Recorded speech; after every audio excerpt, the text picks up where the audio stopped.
وی که د بل وي بابا ترېنه باغي و زما هم ترې بغاوت دی.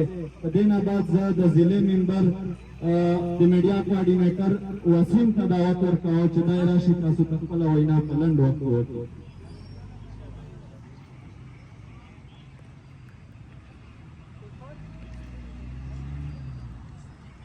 بسم الله الرحمن الرحیم. ما په تریخ خزان کې د بهار نه ما خسته ده، ما د رقیب مخې ته د یار نه ما خسته ده. تا که په میډیا باندې په ما تور لګولی دی، ما د هم غزل کې ښه په جار نه ما خسته ده. او تا که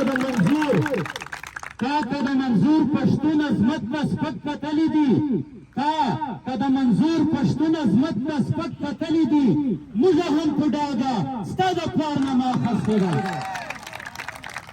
ملګرو، د نن پروتیسټ د نن احتجاج چې کوم ده، دا چې نوی یو دی ډالري جنګ شروع کول غواړي، د ضرب عضب استحکام په نامه باندې د یو نوی ډالري جنګ شروع کوي. بیا په ډیورنډ کرښه باندې چې کوم زمونږ د پښتنو کاروبار ده، بزنس ده، هغه تباه کول غواړي.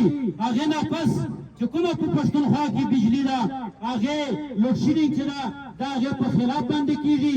او دلته تاسو ته سور سلام پیش کوو چې دومره په کم وخت کې تاسو نن راغللی، د یو نظریې د یو سوچ ملګري دلته راغونډ یئ.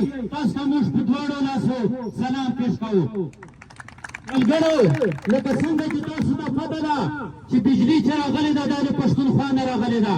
که چېرته موږ د پښتونخوا نه د بجلۍ تارونه کټ کړو، زموږ به 24 ګنټې بجلي وي، د ده به دلته 3 ګنټې بجلي وي. نن هلته افسوس سره به موږ دا ووایو چې زموږ په پښتونخوا کې 3 ګنټې یا 2 ګنټې په 24 ګنټې کې بجلي وي، او دلته 24 ګنټې بجلي وي. بیا زموږ چې کوم مدنیات لوټل کېږي، زموږ په وسایلو باندې چې کومه دوی قبضه کړې ده، دا یو غټه غونډه ګردي دوی شروع کړې ده. ملګرو، په چمن کې څو میاشتې ده پرلت روان و.